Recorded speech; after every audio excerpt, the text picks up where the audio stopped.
Ever wondered who really pulls the strings in our world? We often hear whispers about a secret group, a hidden hand guiding global events. Today we're diving deep into one of the most persistent theories, the Illuminati and its pyramid of power. Let's peel back the layers and explore what this structure might look like, according to those who have studied it. Imagine a massive pyramid, a symbol of hierarchy that supposedly governs our world.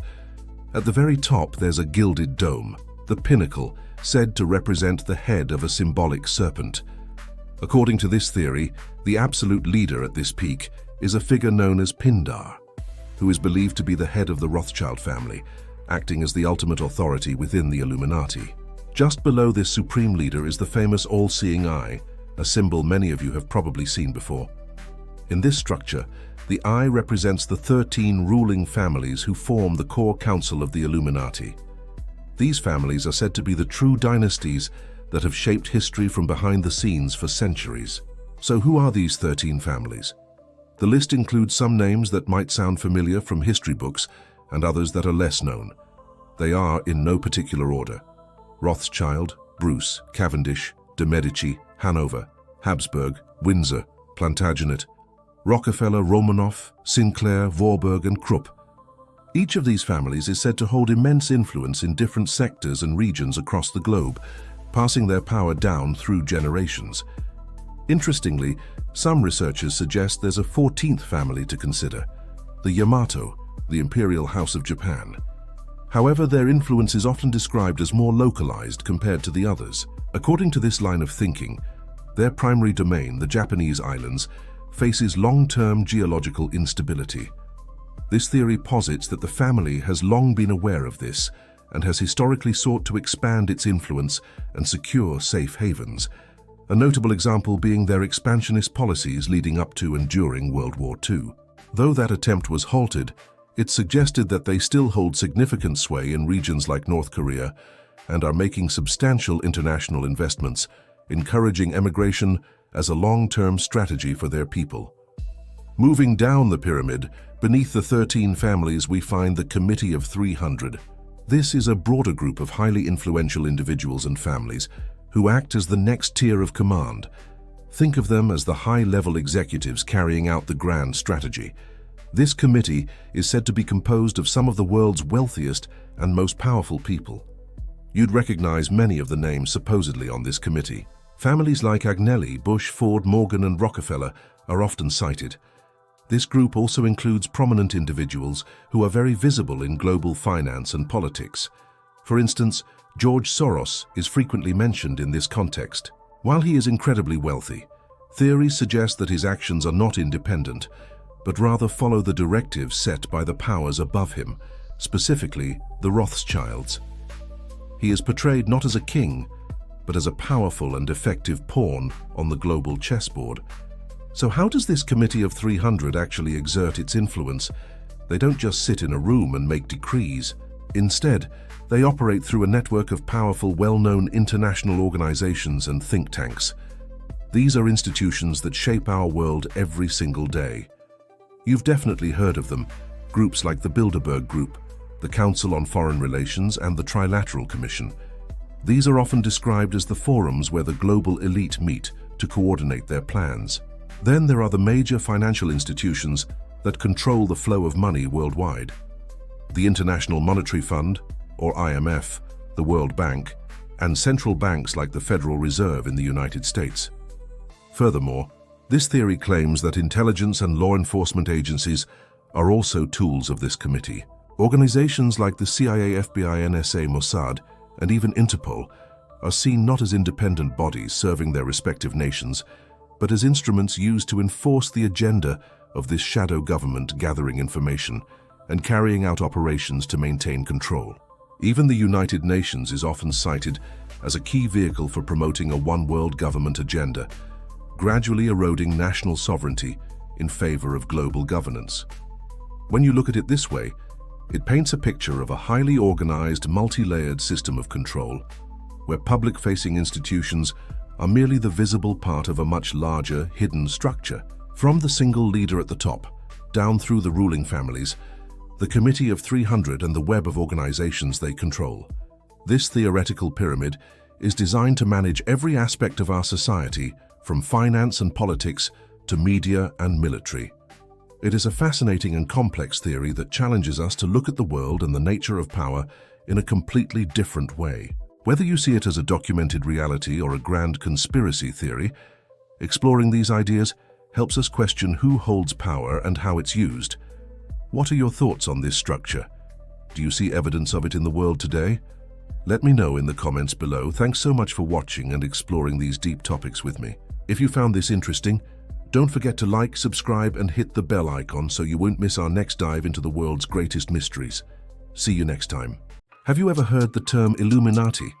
For many, it's a word shrouded in mystery, maybe something you vaguely remember from a blockbuster movie, a film where a secret society battles the church, a dramatic tale of good versus evil that wraps up neatly in 2 hours. A spectacular fairy tale for adults, but one that has very little to do with reality. In fact, its real purpose might be to distract you with a romantic, glossy version of the truth. Today, we're going to peel back those layers. I'm going to reveal the existence of a very real organization, describe how it operates, and explain what they are planning against us, the people. I will expose their methods and show you exactly how they do it. So let's start with the word itself. Illuminati. What does it mean? If you look it up, you'll find a few definitions. One refers to enlightened people in the 17th century who believed inner prayer could connect them directly to God. Another definition points to a secret society founded on May 1st, 1776, by a professor named Adam Weishaupt. This group, similar to the Freemasons, aimed to challenge the power of the Jesuits and quickly gained influence among Germany's educated elite. It was officially disbanded by the Bavarian government in 1785, but what really happened to them? We'll get to that. But the true meaning of the word Illuminati is much deeper. It comes from Latin and means the shining ones, or the illuminated ones. But there's another term that connects directly to this: blue-blooded. We've all heard this expression used to describe royalty and the ruling class. This isn't just a coincidence. It has a biological basis. When the blood of an ordinary person oxidizes, it turns dark brown or rusty red because it's iron-based. But for the blue bloods, their blood turns a bluish-green color when it oxidizes. This is because their blood is copper-based.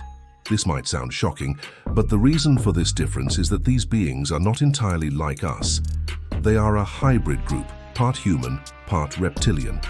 I know that's a huge statement. How can this be possible when they look just like us? To understand, you have to know that non-terrestrial alien beings live among us. Many look very similar to humans, but only on the outside. Genetically, they are completely different. They have been here on Earth for thousands of years, and in fact, we humans are in many ways their creation. These blue-blooded beings have a very select bloodline. They go to extreme lengths to keep their genetics pure, which is why they only marry within their own circles. It's a matter of survival for them. They only choose partners from other select families and will only accept offspring from these unions as one of their own. Think about it. In our current world system, is there any leader with significant political or economic power who wasn't put in their position with their help or who isn't controlled by them? When we go to the polls in an election, we think we are choosing our leaders, but our vote doesn't decide anything. We don't choose our leaders. These beings do. The entire system we call democracy is a program, a management technique they imposed on us. Its essence is to create a two-party system where on both sides their hand-picked candidates are placed in leadership positions, financed by them and promoted by their media. We play along going through the motions of a campaign and voting, but it means nothing. Every thread, every process starts with them and leads back to them. Their operational network, their organizations, cover the entire globe like a spider's web. And this isn't a recent development. This has been going on for thousands of years. Only the methods of control have changed. Everything we've been taught in school, everything we think we know about the world, is a carefully constructed lie.